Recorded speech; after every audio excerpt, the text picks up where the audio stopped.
So 1984, this was really, in a way, the dream team of gymnastics in our era.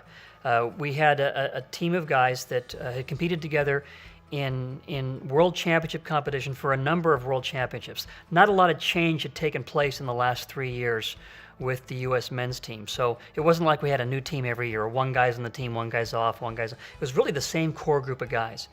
And we had just graduated, most of us, from our universities. We were all done with school.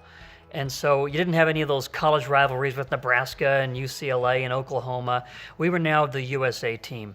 And so in the gym, we really had an energy that really was void of that one-on-one competitiveness. Instead, we were all kind of working for the same goal as a team. And that's hard to do in gymnastics, because it's a sport that's a team sport made of collective individual performances. And so while I'm competing with my teammate, I am simultaneously competing against him for the individual honors that follow after the team competition. I have to defeat my best friend on the pommel horse if I want to win that gold medal. And so how do we cooperate in an environment like that?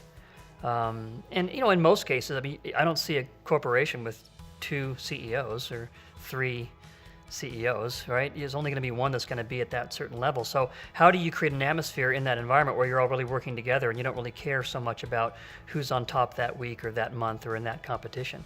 And when it gets to the Olympics, that's even harder. And yet we kind of sat down before the games and said, you know what? If we win this team gold medal, for the rest of our lives, every one of us can say, I am an Olympic champion. I have an Olympic gold medal. And so we really pooled our resources in the gym. That meant that I could take criticism from a teammate, take advice from a teammate with enthusiasm, because I knew he cared about me. And I cared about my teammates.